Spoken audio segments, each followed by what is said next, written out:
GSDP వృద్ధి ఆర్థిక ప్రగతిపై CM Chandrababu హెచ్ఓడీలతో సమీక్షా సమావేశం నిర్వహించారు.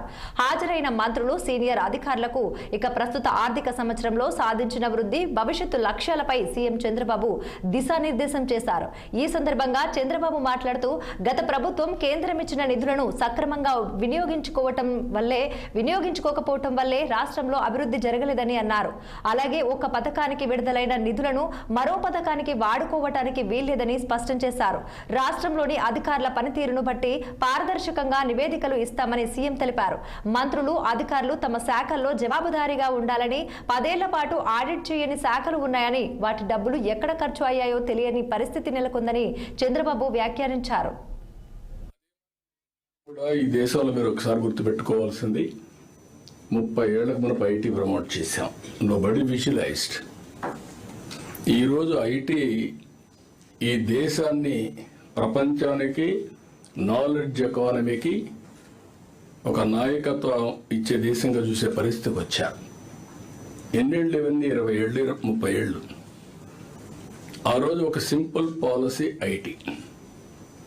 నేను ఆ రోజు ప్రమోట్ చేస్తే వితిన్ 25 years హైదరాబాద్ నాలెడ్జ్ ఎకానమీకి చిరునామా, highest per capital income in India Telangana. Telugu వాళ్ళు ఐటీ నేర్చుకొని ప్రపంచం అంతా వెళ్ళి ఈరోజు highest per capital income in the world. ప్రపంచంలో ఏ దేశానికి పోయినా ఎక్కువ తలసరి ఆదాయం సంపాదించే వ్యక్తులు తెలుగు వారిగా తయారయ్యారు. నిన్న మొన్న చూస్తున్నారు, ప్రపంచంలో చదువు కోసం, విదేశ విద్య కోసం పోవడంలో తెలుగు వాళ్ళే number 1. Not Maharashtra, not Karnataka, not other states. That is the biggest number. They tasted. అది కూడా ప్రపంచం అంతా కూడా చూశారు. ఇప్పుడు పోయే పరిస్థితికి వచ్చారు. That is the brand we're enjoying. ఇక్కడికి వచ్చే కొద్దిగా మళ్ళా పునరుద్ధరించాం. విశాఖ పార్ట్నర్షిప్ సమ్మిట్లో 13,26,000 కోట్ల రూపాయల పెట్టుబడులు వచ్చాయి. I'm proud to say this. 16 లక్షల మందికి ఉద్యోగాలు వస్తాయి. ఇవన్నీ అయితే రాబోయే 45 రోజుల్లో దీన్ని మనం లాంచ్ చేయబోతున్నాం, బిఫోర్ గోయింగ్ టు దావోస్. ఇంకొక పక్కన ఎస్ఐపివి ఇప్పటికే 8,29,000 కోట్ల రూపాయల పెట్టుబడిని గ్రౌండ్ చేశాం. ఈరోజు కూడా ఒకసారి చూస్తే సాటిస్ఫాక్షన్. ఈ దేశంలో హైయెస్ట్ ఇండస్ట్రియల్ పార్క్స్ ఉండే రాష్ట్రం ఆంధ్రప్రదేశ్ రాష్ట్రం. అదే మార్గం నేను ఎప్పుడు కూడా ఈ దేశంలో మీరు ఒకసారి గుర్తుపెట్టుకోవాల్సింది, 30 ఏళ్లకు మనం ఐటీ ప్రమోట్ చేశాం.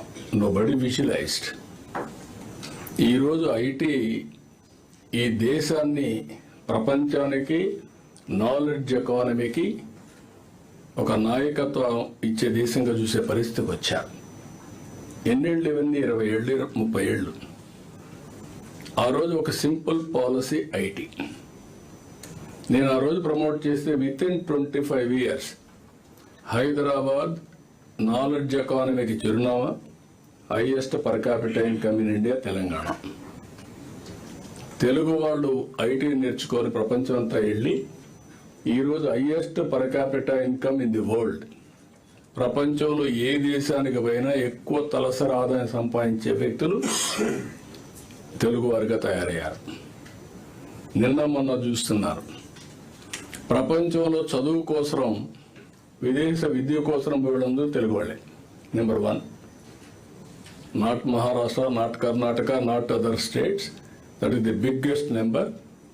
They tasted. అది కూడా ప్రపంచం అంతా కూడా చూశారు. ఇప్పుడు పోయే పరిస్థితికి వచ్చారు. That is the brand we're enjoying. ఇక్కడికి వచ్చే కొద్దిగా మళ్ళా పునరుద్ధరించాం. విశాఖ పార్ట్నర్షిప్ సమ్మిట్లో 13,26,000 కోట్ల రూపాయల పెట్టుబడులు వచ్చాయి. I'm proud to say this. 16 లక్షల మందికి ఉద్యోగాలు వస్తాయి. ఇవన్నీ అయితే రాబోయే 45 రోజుల్లో దీన్ని మనం లాంచ్ చేయబోతున్నాం, బిఫోర్ గోయింగ్ టు దావోస్. ఇంకొక పక్కన ఎస్ఐపివి ఇప్పటికే 8,29,000 కోట్ల రూపాయల పెట్టుబడిని గ్రౌండ్ చేశాం. ఈరోజు కూడా ఒకసారి చూస్తే సాటిస్ఫాక్షన్. ఈ దేశంలో హైయెస్ట్ ఇండస్ట్రియల్ పార్క్స్ ఉండే రాష్ట్రం ఆంధ్రప్రదేశ్ రాష్ట్రం. అదే మార్గం